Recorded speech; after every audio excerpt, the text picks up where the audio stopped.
Welcome back to a new video.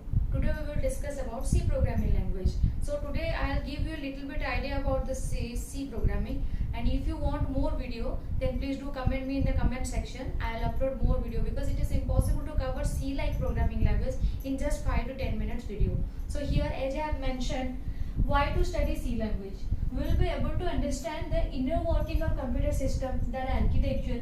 It has good efficiency as compared to the high level programming language, and all other programming languages like C++, Java, Python has been developed by using the C language. C is a middle level programming language and it is a structured programming language. So first, who has developed C? C has been developed by Dennis Ritchie in 1972 at AT&T laboratories. Okay, how to run programming language? So programming language is nothing but user's language, and as we know guys, computer cannot understand that user language. Computer only understand the binary language, that is in the form of zeros and one. What is the user language? User language means some alphanumeric letters, that is from A to Z, 0 to 9, or small a to small j, special symbols like percentile, brackets, semicolon, and some constants, variable, keywords. These are known as the building blocks of the C. So compiler acts as an interface between programming language and binary language. Compiler converts the features of programming language to the binary language so that computer can understand that. So we will run the C by using the Turbo C software. As I have told you, by using the Turbo C software we will use the C programming. So first, before going to the programming, we should know what is the 3 basic steps for programming. First step is to save. To save a file, that next is to compile and to run. अभी हम लोग save कैसे करेंगे? Save का मतलब क्या है? Save for file. Whatever code we have written, save it in .c extension. .c extension में हम इसको सेव करेंगे और इसका शॉर्टकट की है F2. Simply what is compile? Compile मतलब जो है, मतलब जो कि हम लोग कोड लिखा गया है, जो यूजर जो प्रोवाइड किया है, उसको कंपाइलर क्या करेगा? बाइनरी में कन्वर्ट करेगा 0 और 1 में, तो उसको कंपाइल बोलते हैं. तो उसका फंक्शन की क्या है? Alt + F9. जैसे ही आप प्रोग्राम लिखने के बाद Alt + F9 क्लिक करोगे, एक डायलॉग बॉक्स ओपन होगा. उसमें जो कंपाइल में आपका कितना एरर है, कितना वार्निंग है, वो सब दिखा देगा. वो कंपाइल खत्म होने के बाद finally the process is run.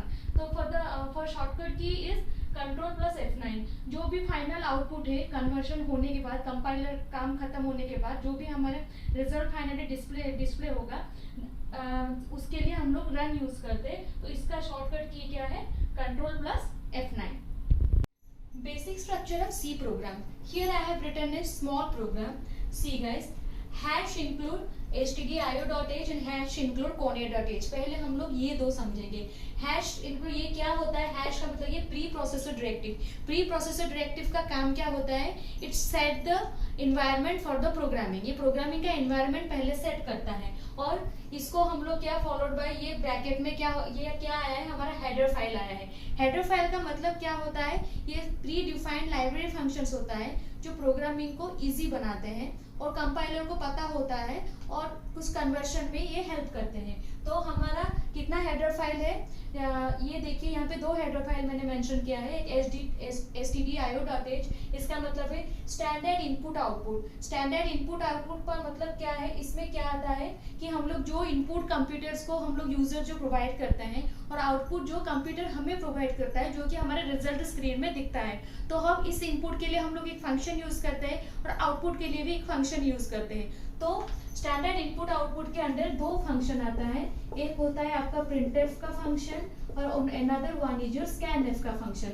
printf हम लोग आउटपुट के लिए यूज करते हैं और scanf हम इनपुट के लिए यूज करते हैं. Next conio.h. conio.h मतलब क्या है? कंसोल.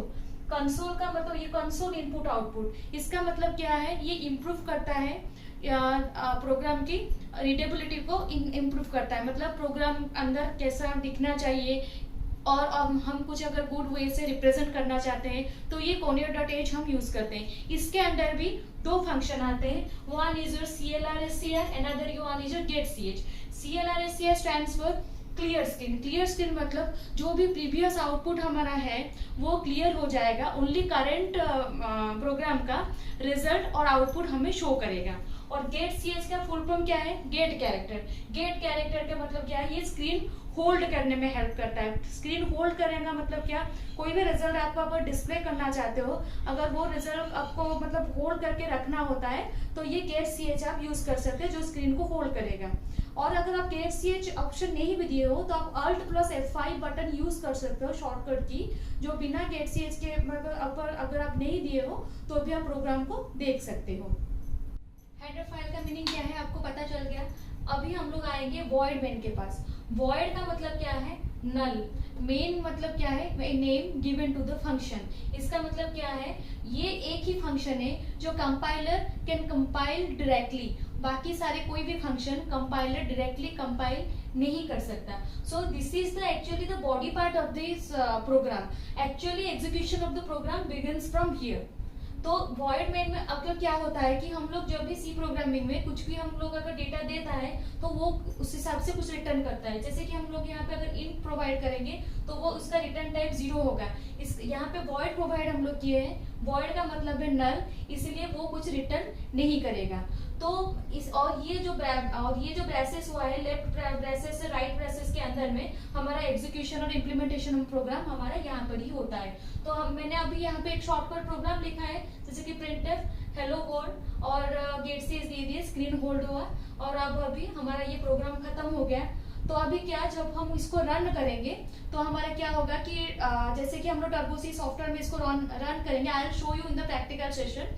तो क्या होगा ना, एक एंटर आप जब लगा लोगे तो रिजल्ट स्क्रीन आ जाएगा और उसमें आ जाएगा ये हेलो वर्ल्ड आपका प्रिंट हो जाएगा। तो ये है हमारे एक बेसिक स्ट्रक्चर ऑफ प्रोग्राम और आगे भी हम लोग और भी प्रोग्रामिंग कंसेप्ट कवर करेंगे और मैं आपको वो नेक्स्ट प्रैक्टिकल सेशन में दिखाऊंगी। ठीक है, थैंक यू।